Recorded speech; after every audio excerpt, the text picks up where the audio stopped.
Hello friends, તમારું ફરીથી સ્વાગત છે કેમેસ્ટ્રી ક્લાસીસમાં. આજે આપણે આ વિડીયોમાં જોવા જઈ રહ્યા છીએ ધોરણ 12ના રસાયણ વિજ્ઞાનનું પ્રકરણ 1 ઘન અવસ્થાનું, જેનો મુદ્દો છે સ્ફટિક લેટિસમાં સંકુલન ક્ષમતા. આપણે આના આગળના વિડીયોમાં જુદી જુદી સ્ફટિક પ્રણાલીઓ જોઈ ગયેલા. ઠીક છે, તો એમાં એક સ્ફટિક પ્રણાલી હતી સમઘનીય, પહેલી જ, જેના માટે A = B = C, બાજુઓની લંબાઈ એક સરખી હતી, તેમજ એના ખૂણાઓની લંબાઈ આલ્ફા, બીટા અને ગેમા એની લંબાઈ પણ એક સરખી હતી. અને એના ઉદાહરણમાં તો NaCl, KCl, ઝીંક. તો આપણે ખાલી સમઘનીય પ્રણાલી જે છે તો તેના જેટલા શક્ય વિચલન છે તેનામાં પરમાણુઓની પેકિંગ ક્ષમતા અથવા આપણે સંકુલન ક્ષમતા, સ્ફટિક લેટિસમાં સંકુલન ક્ષમતા એટલે કે જેટલા પણ પરમાણુ રહેલા હોય છે એક સ્ફટિકમાં, તો એ કેટલી જગ્યા રોકે છે, બરાબર. તો એ શોધવાનું છે આપણે. તો સમઘનીયમાં શક્ય વિચલન 3 પ્રકારના હોય છે. એક સાદા સમઘનીય, સાદા અથવા એને આદિમ પણ કહેવામાં આવે છે. બીજું છે અંતઃકેન્દ્રિત, અને ત્રીજું છે ફલક કેન્દ્રિત. એટલે જે પણ આપણા સમઘનીય સ્ફટિક પ્રણાલી છે તો તેમાં 3 પ્રકારની રચના આપણને જોવા મળે છે. એક તો સાદી, એક અંતઃકેન્દ્રિત, એક અને ત્રીજી છે આપણા પાસે ફલક કેન્દ્રિત. તો આ 3 રચનામાં પરમાણુઓ સ્ફટિકમાં કેટલી જગ્યા રોકે છે, બરાબર, અને પરમાણુઓ કઈ રીતે ગોઠવાયેલા છે તે આપણે આ વિડીયોમાં જોવા જઈ રહ્યા છીએ. તો આપણે એક સમઘનીય સ્ફટિક પ્રણાલી લઈએ છીએ. એટલે સમઘનીય સ્ફટિક પ્રણાલી આપણને કંઈક આ પ્રકારની દેખાશે, બરાબર, જેમાં બધી એની લંબાઈ, ઊંચાઈ, પહોળાઈ બધાની એક સરખી છે. તમે અહીંયા જોઈ શકો છો કે આની લંબાઈ પણ એટલી જ છે, ઊંચાઈ પણ એક સરખી છે અને એની પહોળાઈ પણ એક સરખી છે, બરાબર. હા, તો આની બધી જ બાજુઓને આપણે જો ધારી લઈએ કે A છે, તો એની બધી જ આ એક સમઘન છે, તો આ સમઘનની બધી જ બાજુઓનો માપ એક સરખો થશે. ઠીક છે, તો આ સમઘનમાં આપણે સંકુલન ક્ષમતા શોધવાની છે. તો આ 3 માટે આપણે સંકુલન ક્ષમતા શોધીશું. સાદા અથવા આદિમ સમઘન માટે, અંતઃકેન્દ્રિત સમઘન માટે અને ફલક કેન્દ્રિત સમઘન માટે. તો આ 3 સમઘનમાં પરમાણુઓ જગ્યા કઈ રીતે રોકે છે તો તે આપણે જોવાનું છે. તો સૌથી પહેલાં આપણે સાદા સમઘનની વાત કરીએ.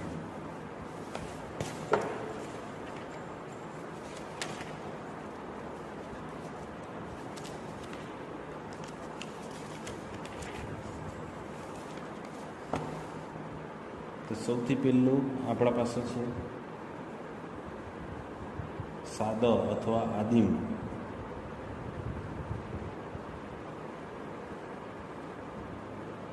સમઘનીય સ્ફટિકમાં સંકુલન ક્ષમતા.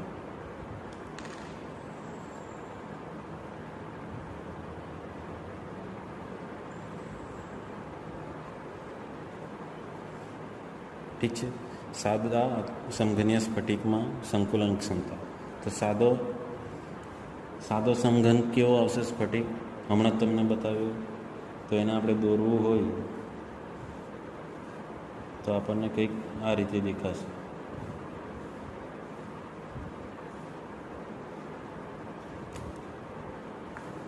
આ સ્ફટિકની રચના સાદી છે, એટલે અહીં પરમાણુઓની ગોઠવણી કઈ રીતે થયેલી હશે?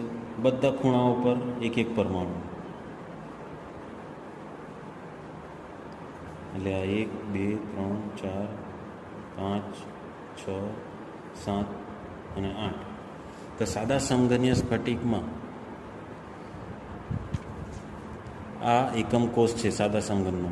તો આ એકમ કોષના 8 ખૂણાઓ પર 8 પરમાણુઓ ગોઠવાયેલા હશે.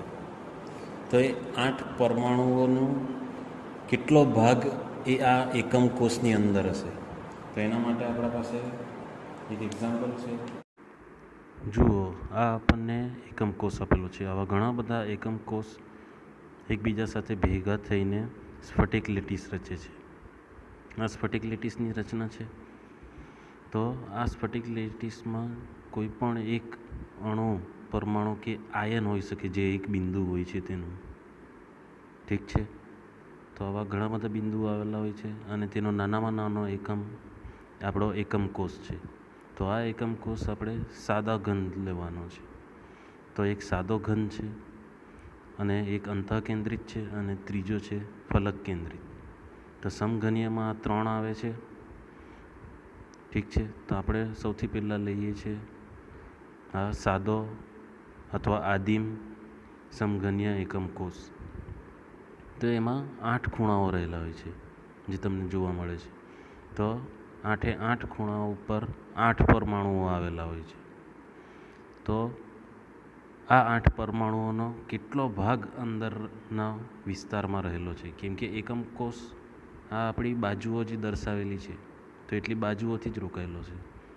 એટલે પરમાણુ આ રીતે ગોઠવાયેલા હશે અને આ પરમાણુઓનો કેટલો ભાગ અંદર હશે તો તે આપણે ચેક કરવાનું છે.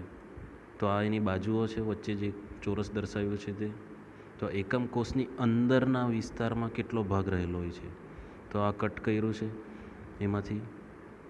તો એક પરમાણુ, અણુ અથવા આયનનો આટલો જ વિસ્તાર એ આપણા એક એકમ કોષમાં રહેલો હશે. ઠીક છે. તો આ એનો કેટલો વિસ્તાર થાય? આખા એક પરમાણુ, અણુ અથવા આયનનો 1/8 ભાગ જ એક એકમ કોષમાં રહેલો હોય છે. બરાબર, 1/8. ઠીક છે. તો એકવાર હજુ જોઈ ચેક કરી લો કે આ રીતે 8 પરમાણુઓ ગોઠવાયેલા હશે તો તેનો એટલો જ ભાગ અંદરની બાજુએ રહેલો છે. ઠીક છે.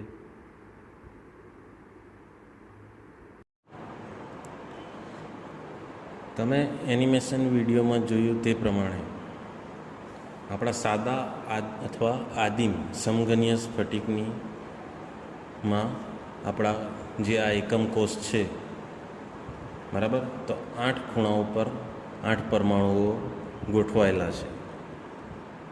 પણ એ 8 પરમાણુઓનો કેટલો વિસ્તાર અંદર છે તો તે આપણે જોઈએ. તો આપણે એની ગણતરી કરી લઈએ કે આટલા એકમ કોષમાં કુલ કેટલા પરમાણુઓ રહેલા હોય છે. તો જો સાદા એકમ કોષમાં, સાદા આપણો સમઘનીય એકમ કોષમાં રહેલા કુલ પરમાણુઓની સંખ્યા, તો 8 ખૂણા ઉપર 8 પરમાણુ છે, એટલે ટોટલ 8 પરમાણુ થયા. પણ એમાંથી એક પરમાણુનો કેટલો ભાગ છે અંદર? 1/8, 1/8 ભાગ જ એ એકમ કોષની અંદરની બાજુએ છે. જો સમજ ન પડે તો એનિમેશન વિડીયો ફરીથી પાછા જોઈ લેજો. તો અહીં 8 જતા રહેશે અને 8 એટલે આ એવું કહેવા માગે છે કે સાદા એક સમઘનીય એકમ કોષમાં ટોટલ પરમાણુની સંખ્યા કેટલી છે? 1. ભલે 8 ખૂણા ઉપર 8 ગોઠવાયા છે, પરંતુ એનો 1/8 ભાગ જ અંદર ગોઠવાયેલો છે. એના કારણે આપણને પરમાણુની સંખ્યા 1 મળે છે. સંકલન ક્ષમતા શોધતી વખતે આ દર્શાવવાની જરૂર નથી. સંકલન ક્ષમતાને બીજું પણ કહેવામાં આવે છે પેકિંગ ક્ષમતા. એટલે અમુક સમયે પેકિંગ ક્ષમતા એમ લખીને પણ પૂછ્યું હશે. તો ચાલો આપણે સાદા સમઘનીય સ્ફટિકની સંકલન ક્ષમતા જોઈએ. તો એક્ઝામમાં આ ડાયરેક્ટ ક્વેશ્ચન પૂછાય છે કે સાદા સમઘનીય એ સ્ફટિકની સંકલન ક્ષમતા અથવા પેકિંગ ક્ષમતા શોધો, અંતઃકેન્દ્રિતની પેકિંગ ક્ષમતા શોધો અથવા ફલક કેન્દ્રિતની સંકલન ક્ષમતા શોધો. 3 છે આપણા પાસે, 3માંથી કોઈ પણ એક મોટે ભાગે પૂછાય છે. તો આના માટે આપણે પહેલાં આકૃતિ દોરી દીધી. તો એમાં શું છે, આ રીતે બે પરમાણુઓ ખૂણા ઉપર ગોઠવાયેલા હશે અને તેની ત્રિજ્યા પણ આર છે. તો સૌથી પહેલાં આપણે જોઈ લઈએ કે આપણી દરેક બાજુઓની લંબાઈ સમઘન છે, એટલે બધાની લંબાઈ, પહોળાઈ અને ઊંચાઈ એક સરખી આવશે. તો સૌથી પહેલાં આપણા પાસે શું છે, સમઘનના બાજુઓની લંબાઈ.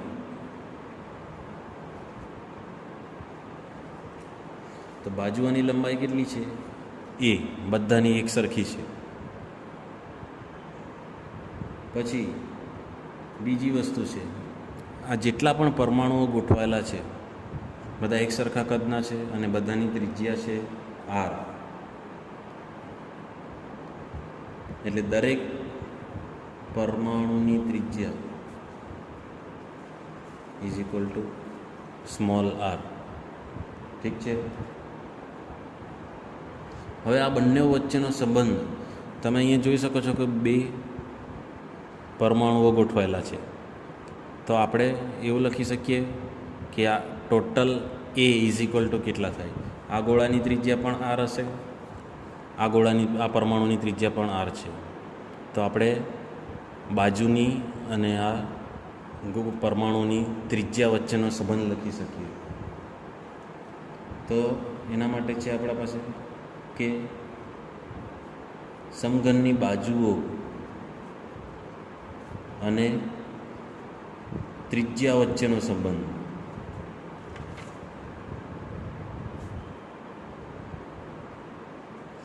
તો સંબંધ શું થાય? આખી લાઈન જે છે સમઘનની બાજુ, તો એના બરાબર શું છે? સ્મોલ એ. તો સ્મોલ એ બરાબર શું થાય? આ એક આર છે અને આ એક આર છે. તો small A is equal two 2r થશે. એટલે આપણને એની કિંમત મળી ગઈ કે કેટલી હશે? 2r જેટલી. હવે એના પછી આપણે કોઈ પણ પરમાણુની પેકિંગ ક્ષમતા કઈ રીતે શોધવાની હોય કે આ એક પરમાણુનું કદ શોધી લેવાનું કે આખા એકમ કોષમાં કેટલા પરમાણુ રહેલા છે. તો એ પરમાણુની સંખ્યા ભાગ્યા આ સમઘનનું કદ. તો આપણે હજુ બે વસ્તુ શોધવાની રહી કે આ સમઘનમાં કેટલા પરમાણુ રહેલા છે. તો આ આપણને પહેલાં જ મળી ગયું છે 1.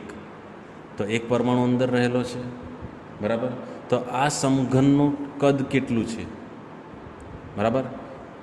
એટલે જો આપણા પાસે આ સમઘન છે તો આનું ટોટલ કદ કેટલું છે અને આપણા પરમાણુનું કદ કેટલું છે એ બેનો ગુણોત્તર લઈ લેશું તો આપણને ટોટલ કેટલી જગ્યા રોકે છે આ પરમાણુ તો તે મળી જશે. તમે વિડીયોમાં જોયું હશે કે અમુક જગ્યા એકમ કોષમાં ખાલી રહી જતી હતી. ઠીક છે. આનામાં જ આગળ વધીએ આપણે. સમઘનના એકમ કોષનું કદ.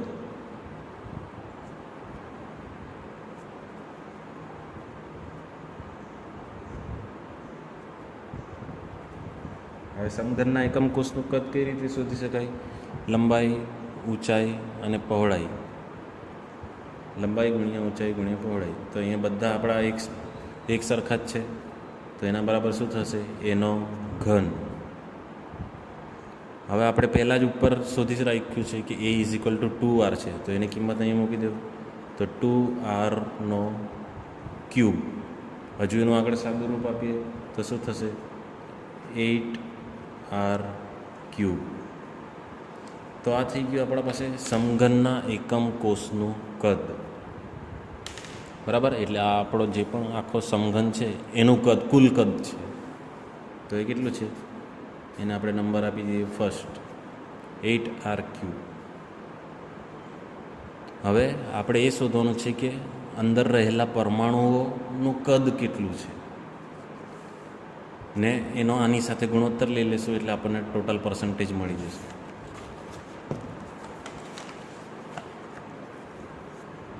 તો આગળ જોયું તે પ્રમાણે કે સાદા સમઘનીય એકમ કોષમાં કેટલા પરમાણુ રહેલા છે? સાદામાં 1. તો સાદા સમઘનીય એકમ કોષમાં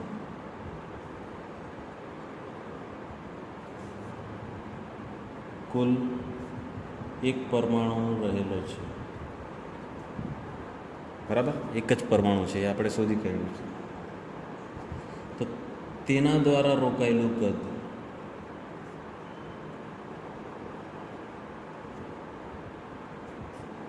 તો આપણા પાસે કોઈ પણ ગોળાકાર વસ્તુ હોય તો તેનું કદ શોધવાનું હોય તો એના માટેનું સૂત્ર છે 4/3πr³. બરાબર, એક જ પરમાણુ છે એટલે આને આપણે 1 વડે ગુણીએ કે ન ગુણીએ તો પણ ચાલે. જો 2 પરમાણુ હતે તો 2 વડે ગુણવું પડતે, 3 પરમાણુ હતે તો 3 વડે ગુણવું પડતે. પણ અહીં આપણા પાસે સમઘનના એકમ કોષમાં એક જ પરમાણુ છે. તો હવે એના પરથી આપણે એની સંકુલન ક્ષમતા શોધી કાઢીએ. સંકુલન ક્ષમતા ઇઝ ઇક્વલ ટુ શું આવશે કે આ એક પરમાણુનું કદ, એકમ કોષમાં રહેલા એક પરમાણુનું કદ ભાગ્યા સમઘનના એકમ કોષનું કદ.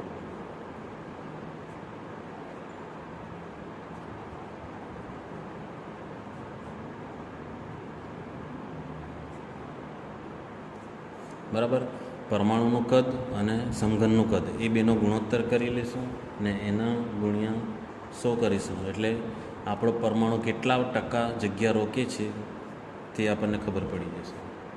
તો એક પરમાણુનું કદ આપણે હમણાં જ શોધ્યું, કેટલું છે?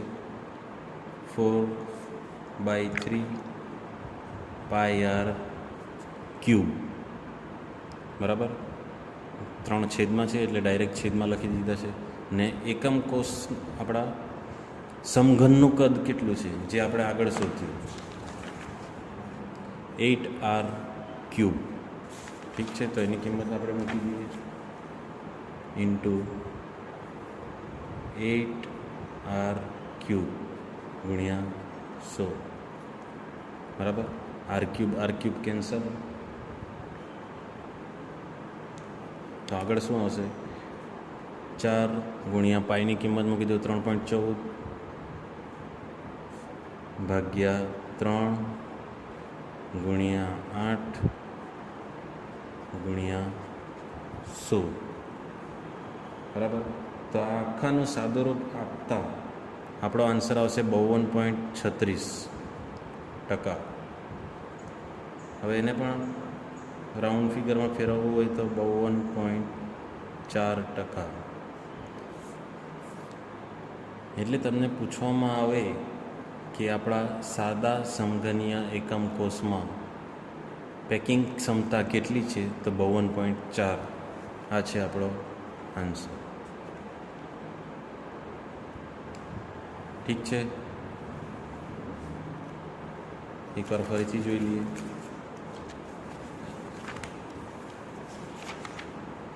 આપણને શું કીધું છે? સાદા અથવા આદિમ સમઘનીય સ્ફટિકની સંકુલન ક્ષમતા શોધો.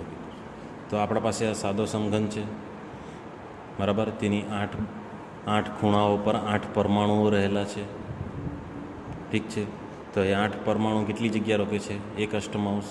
એટલે ટોટલ આપણા સમઘનમાં એક જ પરમાણુ રહેલો છે. બરાબર, આપણા સમઘનની બાજુઓની લંબાઈ એના પરથી એ શોધો. બરાબર, એ બરાબર કેટલા આવે છે? પછી શું કહ્યું કે આપણા પરમાણુનું કદ ભાગ્યા સમઘનનું કદ. બરાબર, પરમાણુનું કદ ભાગ્યા સમઘનનું કદ શોધી કાઢ્યું એટલે એના પરથી આપણને એની સંકુલન ક્ષમતા મળે છે આપણને 52.4. આના પછી બીજું છે આપણા પાસે, બરાબર. આદિમ એકમ કોષ માટે હતું. બીજો આપણા પાસે કયો છે? અંતઃકેન્દ્રિત.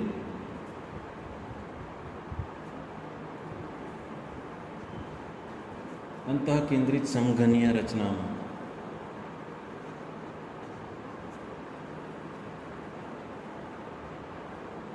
સંકલન ક્ષમતા શોધવાની છે,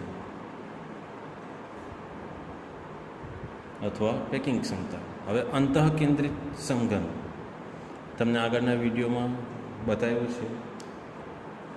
એકવાર આપણે દોરી પણ જઈએ કે અંતઃકેન્દ્રિત સમઘન કેવો દેખાય છે.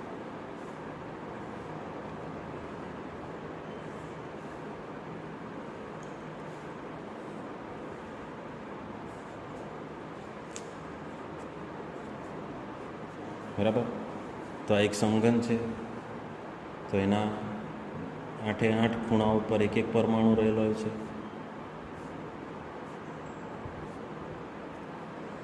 પ્લસ બીજું એમાં શું હશે કે એના કેન્દ્રમાં પણ બીજો એક પરમાણુ રહેલો હશે. બરાબર. અંતઃકેન્દ્રિત એટલે 8 ખૂણાઓ પર 8 પરમાણુ અને આ સમઘનના કેન્દ્રમાં. તમને બતાવો તો જો આ આપણો એક સમઘન છે, બરાબર. તો આ સમઘનમાં 8 ખૂણાઓ પર 8 પરમાણુ રહેલા હોય છે. સાથે સાથે એક પરમાણુ ક્યાં છે? આ રીતે એના કેન્દ્રમાં. એટલે આખા સમઘનના અંદરના વિસ્તારમાં એક બીજો પરમાણુ રહેલો છે. તો આવા સમઘનને શું કહીશું આપણે? અંતઃકેન્દ્રિત સમઘન.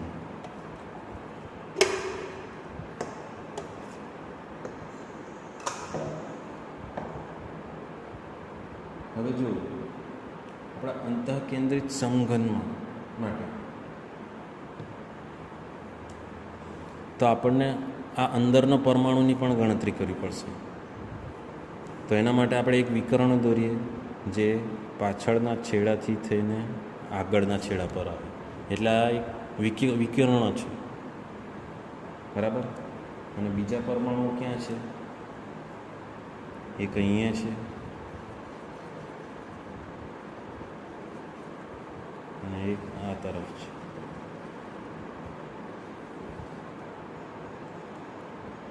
બરાબર. એટલે આ રીતે 3 પરમાણુ ગોઠવેલા છે. એક બીજી આકૃતિ પણ દોરી દઈએ એના માટે અલગથી.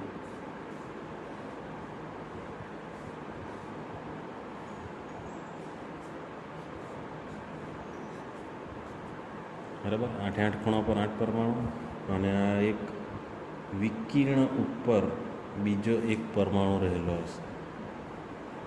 એટલે બધા પરમાણુ આપણે દોરી દઈએ.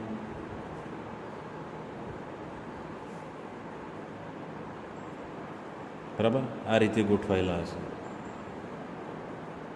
અને આપણે હવે નામકરણ કરી દઈએ એટલે આપણને સરળતા રહે.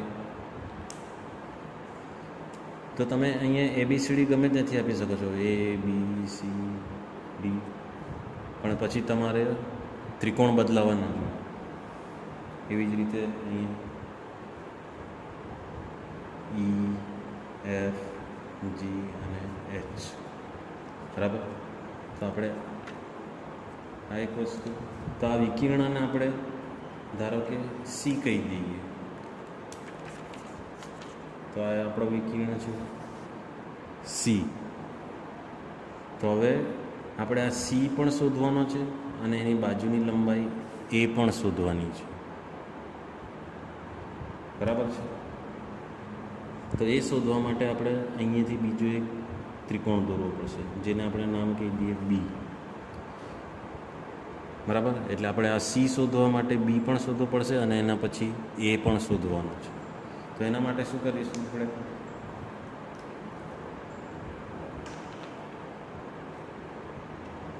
જો તમને બતાવી દઉં કે આ રીતે એક ત્રિકોણ અંદર બને છે. બરાબર. સમઘનની અંદરની બાજુએ બને છે. તો એને આપણે નામ પણ આપી દીધું છે. જો આ ADF. બરાબર. અહીંયા જે છે ADF. તો એ રીતે અહીંયા છે A D અને આ ખૂણા પર છે F. કેમ કે એક પરમાણુ આપણા અહીંયા અંદર કેન્દ્રમાં રહેલો છે, એને આપણે કહી દીધું છે વિકિરણને સી. હવે આપણે સી શોધવો હોય તો પહેલાં બી શોધવો પડશે, જે નીચેનો છે તે. એટલે બી શોધવા માટે આપણે શું કરીશું, તો આ ત્રિકોણને ધ્યાનમાં રાખીશું, નીચેના ત્રિકોણને. બરાબર. તો આપણે આ ત્રિકોણને ધ્યાનમાં લેવાનો છે, ઈ, એફ અને ડી. તો આપણને અહીંયાથી બી મળી જશે. તો સૌથી પહેલાં આપણે બી શોધી કાઢીએ. તો ત્રિકોણ ઈ એફ ડીમાં, બરાબર, આપણે અહીંયા છૂટો લઈ લીધો છે ત્રિકોણ ઈ એફ ડી. તો એનામાં શું કરવાનું છે, આ વિકીર્ણ થયો તો બી, આ કર્ણનો વર્ગ બરાબર શું થાય, કર્ણ આપણા પાસે છે બીનો વર્ગ, બરાબર. તો બીના વર્ગ બરાબર શું થશે, ઈ એફનો વર્ગ વત્તા ઈ ડીનો વર્ગ, બરાબર. ઈ એફનો વર્ગ બરાબર ઈ ડી એ વત્તા ઈ ડીનો વર્ગ બરાબર બીનો વર્ગ થશે. તો શું લખી શકાય, b square is equal to a square plus a square.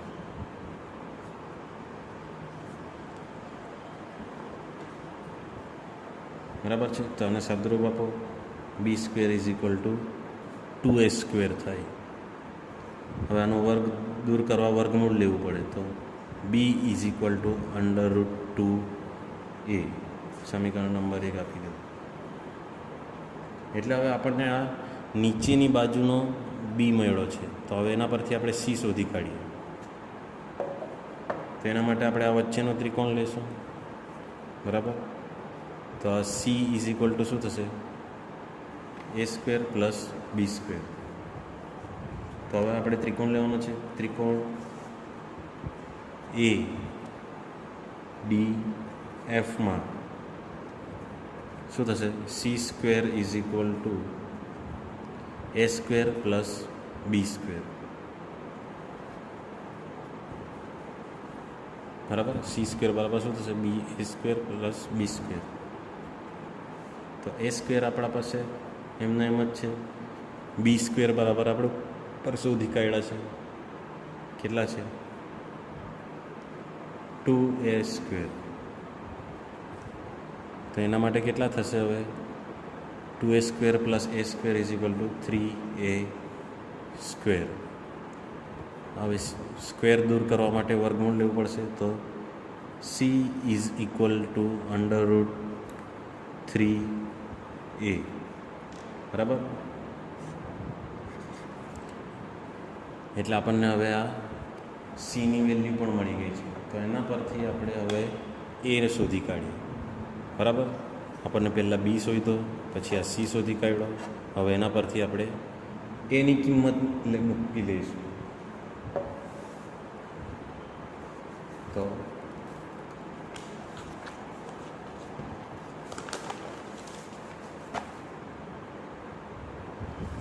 અહીંયા તમે જુઓ કે આ રીતે 3 પરમાણુઓ ગોઠવાયેલા છે. તો એકની ત્રિજ્યા આપણે જોઈએ, આ વિકિર્ણ લઈ લીધો આપણો સી, બરાબર. આ આપણો વિકિર્ણ છે સી. તો એના પર કેટલા પરમાણુ આવેલો છે, એક અર્ધો, એક વચ્ચે આખો અને એક અર્ધો. આની ત્રિજ્યા આર છે, આની ત્રિજ્યા આર છે, અને આની ત્રિજ્યા પણ આર છે, આની ત્રિજ્યા પણ આર છે. તો આપણા સી ઇઝ ઇક્વલ ટુ કેટલા થશે, r r r r r plus r plus r plus r. તો c is equal to 4r થશે. પરંતુ આપણા પાસે સી ઇઝ ઇક્વલ ટુ કેટલા છે, 4r. તો આપણે હમણાં જ શોધ્યું કે C is equal two √3a છે. તેમાં સીની કિંમત મૂકી દઈએ તો 4r ઇઝ ઇક્વલ ટુ કેટલા થશે, √3a. એના પરથી એની કિંમત આપણને મળી જશે. એને એક બાજુ રાખો, બાકીના બીજી જવા દો. તો 4/√3r. તો આ રીતે આપણને એની કિંમત પણ મળી ગઈ છે. હવે આપણે આગળના સમઘનમાં, સાદા સમઘનમાં જે રીતે ગણતરી કરી તે રીતે જ કરવાની છે.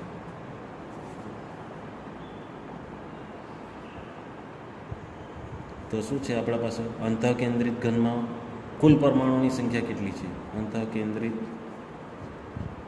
ઘનમાં પરમાણુની સંખ્યા 2 છે. બરાબર, આપણે ગણતરી કરી દીધી કે 8 ખૂણાઓ ઉપર ટોટલ એક પરમાણુ થાય અને કેન્દ્રમાં એક રહેલો છે, એટલે ટોટલ પરમાણુ છે આપણા પાસે 2. અને 2 પરમાણુ દ્વારા રોકાયેલું કદ. તો કોઈ પણ ગોળાનું આપણે કદ શોધવું હોય તો એના માટેનું સૂત્ર છે 4/3πr². પણ અહીં આપણા પાસે 2 પરમાણુ છે એટલે × 2. બરાબર, આને પણ સૂત્ર નંબર આપી દઉં. 4. હવે આનામાં પણ આપણે સંકુલન ક્ષમતા શોધવા માટે પહેલાં કર્યું છે તે જ રીતે. માટે સંકુલન ક્ષમતા ઇઝ ઇક્વલ ટુ, હવે અંતઃકેન્દ્રિત ઘન લીધો છે એટલે તેમાં 2 પરમાણુ વડે રોકાયેલું કદ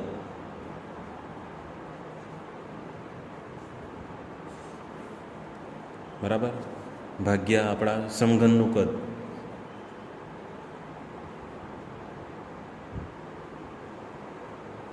ઇન્ટુ 100. તો આપણે હમણાં જ શોધ્યું 2 ગોળા દ્વારા રોકાયેલું કદ કેટલું છે?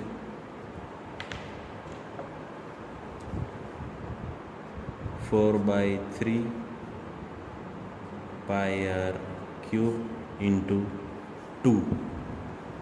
બરાબર, અને સમઘનનું કદ કેટલું થાય? એનો ઘન ઇન્ટુ 100. હવે એની કિંમત આવી આપણને જે મળી 4/√3r, તો તે આમાં મૂકી દઈએ તો શું થશે? 4/3πr³ × 2 × 100 ભાગ્યા એ કેટલા છે? 4/√3 × r એનો ઘન કરવાનો છે. ઠીક છે, તેનો સાદુરૂપ આગળ આપીએ આપણે. અહીંયા ફરીથી લખી લઈએ આપણે કે 4/3 છે πr³ × 2 × 100 આટલા ઉપર છે ને નીચે આપણે શું આવ્યું? 4/√3r એનો ઘન કરવાનો છે એટલે આ એની કિંમત મૂકી આપણે. બરાબર, તો હવે આનો સાદુરૂપ આપીએ. 4/3 પાઈની કિંમત મૂકી દો 3.14 × r³ × 2. બરાબર, આવો અંશનો ભાગ થઈ ગયો. છેદમાં કેટલા થશે? 4/√3 × 4/√3 × 4/√3. બરાબર, ઘન કરવાનો છે ઇન્ટુ r². બરાબર, ઇન્ટુ 100. તો r³ કેન્સલ. હવે આનું સાદુરૂપ આપીએ તો એક સિમ્પલ વસ્તુ છે કે √3 × √3 × √3 આનું સાદુરૂપ આપવું હોય તો 3√3 બરાબર 3 થાય અને બીજા આપણા પાસે બચ્યા છે √3. બરાબર, 3નું વર્ગમૂળ કાઢવું હોય તો શું કરીએ? 2 વખત 3√3 લખી કાઢીએ. બરાબર, એટલે આ પ્રમાણે છે. તો એ ડાયરેક્ટ આપણે લખી દઈએ એટલે 4/3 × 3.14 × 2 ભાગ્યા 4 × 4 × 3√3 × 100. આનું સાદુરૂપ આપતા આપણને કુલ પર્સન્ટેજ મળે છે 68%. બરાબર. એકવાર જાતે ગણતરી કરી જોજો એટલે સમજ પડી જશે. બરાબર. તો આ હતું આપણો અંતઃ કેન્દ્રિત ઘનની પેકિંગ ક્ષમતા, જે આપણી આવે છે 68%. ઠીક છે. તો હવે આગળ આપણા પાસે લાસ્ટ ત્રીજું બચ્યું છે ફલક કેન્દ્રિત માટે.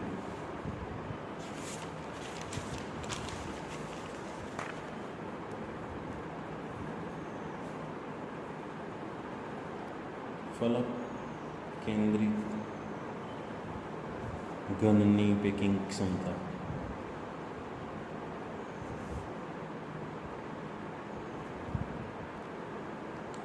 હવે ફલક કેન્દ્રિત ઘન કયો દેખાય છે તો એ જોઈ લઈએ આપણે.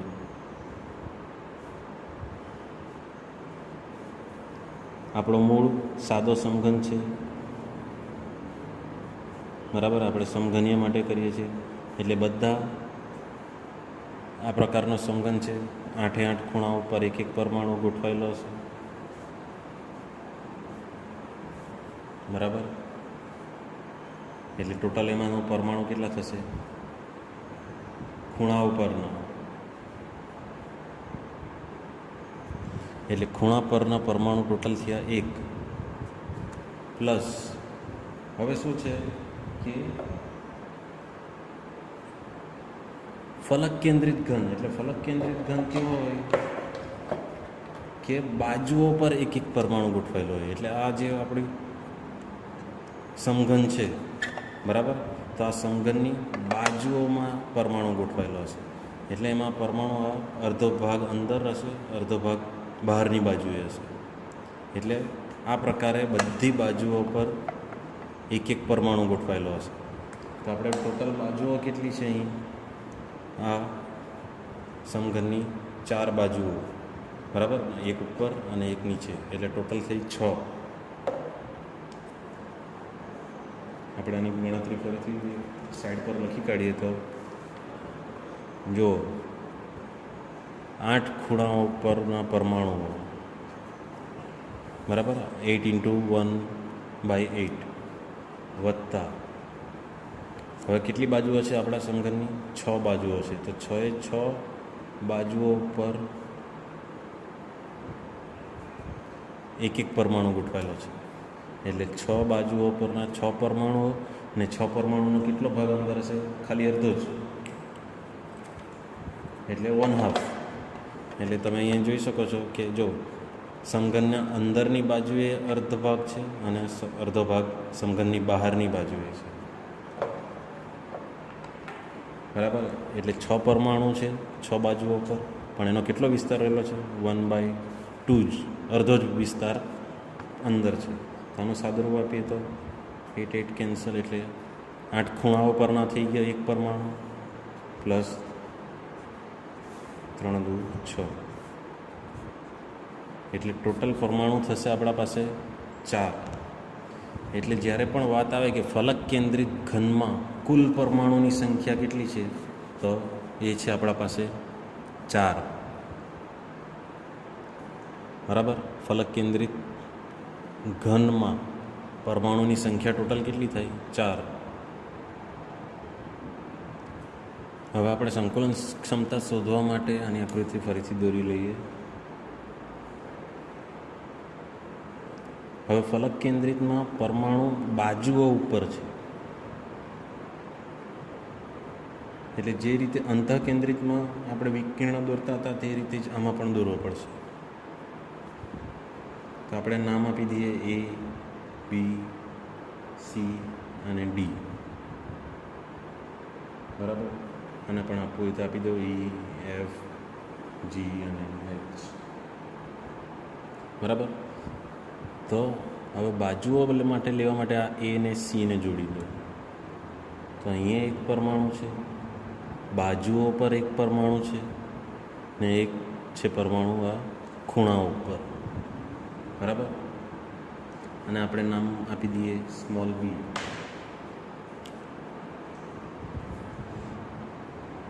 બરાબર. આ જે છે A અને C, તો એને આપણે શું નામ આપ્યું? બી. હવે આપણે સમઘનની બાજુની લંબાઈ જે છે એ કેટલી હશે? એ. બરાબર. અને આ પણ બાજુની લંબાઈ છે એટલે એ પણ થશે એ. તો આપણે ખાલી આટલા ત્રિકોણ માટે જ વિચારવાનું છે.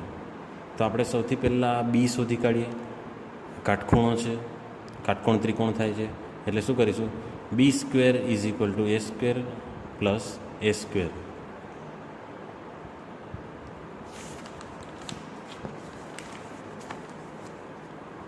એટલે આપણે લખીએ તો ત્રિકોણ એ બી સીમાં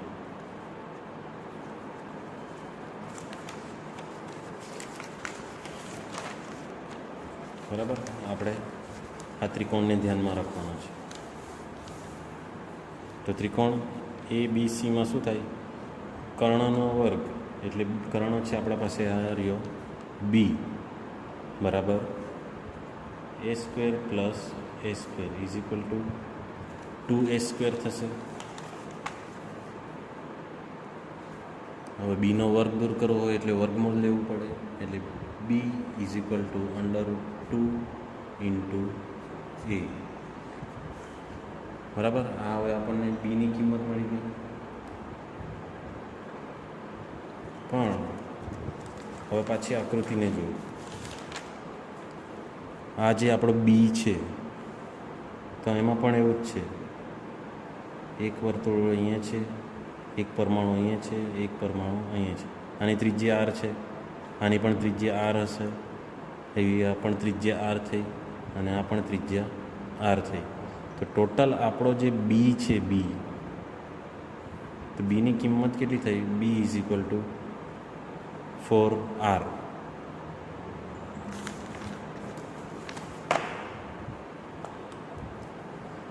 તો આપણે શું જોયું? પરંતુ બી ઇઝ ઇક્વલ ટુ 4r છે. તો આ બંનેના સમીકરણને સરખાવીએ આપણે તો શું થશે? 4r બીની કિંમત મૂકી દો ઇઝ ઇક્વલ ટુ √2 ઇન્ટુ એ. હવે આપણે એની કિંમત શોધી લેવાની છે. એ ઇઝ ઇક્વલ ટુ 4r ભાગ્યા √2.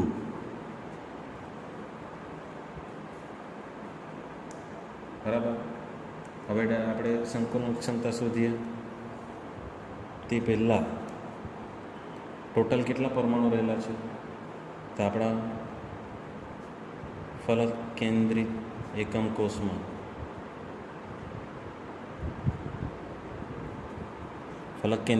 કોષમાં કુલ આપણે હમણાં જ શોધ્યા કે 4 પરમાણુ રહેલા છે. બરાબર. 4 પરમાણુ રહેલા છે. તો 4 પરમાણુનું રોકેલું કદ કેટલું થાય? તો કોઈ પણ ગોળા વડે રોકાયેલું કદ શોધવા માટે શું સૂત્ર વાપરે છે? 4/3 ઇન્ટુ πr³.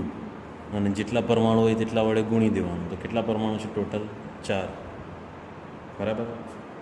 તો આપણને આ સમઘનમાં રહેલા પરમાણુઓનું કદ મળ્યું. હવે અને આ પરમાણુના કદને આપણે કોના વડે ભાગી નાખીશું? સમઘનના કદ વડે. એટલે આપણને પેકિંગ ક્ષમતા મળી જશે. તો આપણી ફલક કેન્દ્રિત સમઘનની પેકિંગ ક્ષમતા અથવા સંકુલન ક્ષમતા તમે જોયું તો 4 પરમાણુ વડે રોકાયેલું કદ ભાગ્યા એકમ કોષનું કુલ કદ એટલે સમઘનનું કદ, કુલ કદ ઇન્ટુ 100. તો 4 પરમાણુ વડે રોકાયેલું કદ આપણે જ હમણાં શોધી કાઢ્યું કે 4/3 πr³ ઇન્ટુ 4. 4 પરમાણુ છે એટલે ભાગ્યા એકમ કોષનું કુલ કદ કેટલું થશે? એનો ઘન બરાબર. તો અહીંયા 4/3 છે, પાઈની કિંમત પણ મૂકી દો 3.14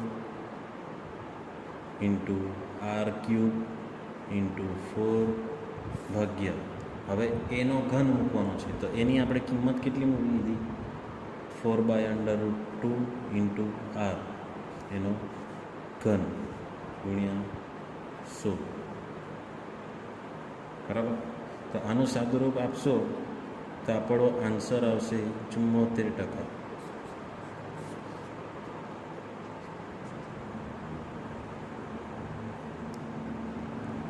બરાબર છે. એટલે ફલક કેન્દ્રિત સમઘન એના એકમ કોષમાં પરમાણુઓની પેકિંગ ક્ષમતા કેટલી છે 74%. એટલે હવે આપણા પાસે આ 3 એકમ કોષની આપણે પેકિંગ ક્ષમતા શોધી કાઢી છે. પહેલાં સાદો સમઘન હતો, પછી અંતઃકેન્દ્રિત સમઘન હતો અને ત્રીજો છે ફલક કેન્દ્રિત સમઘન.